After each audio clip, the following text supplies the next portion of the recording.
అంటే నేను ఈ రీతిగా 70 మంది రాజులకు ఈ రీతిగా చేశాను.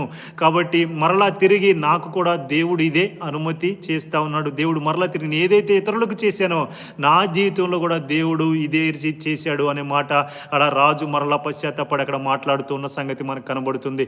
కాబట్టి ఈ సంగతి మనం చాలా జాగ్రత్తగా మనం చాలాసార్లు నూతన నిబంధనలో మంచి మాట ఉంది. ఏ పంట ఏదైతే విత్తుతామో అదే పంట మనము కోస్తాము అనే మాట మనకి ఎలాగైతే నిజమో కత్తితో చాలాసార్లు మంచి లోక సంబంధమైన సామెత ఉంటుంది కండి. కత్తితో తిరిగేవాడు లేదా కత్తితో సాంగత్యం చేసేవాడు కత్తితోనే చచ్చిపోతాడు ఏదో మాట మనకి కనబడుతుంది.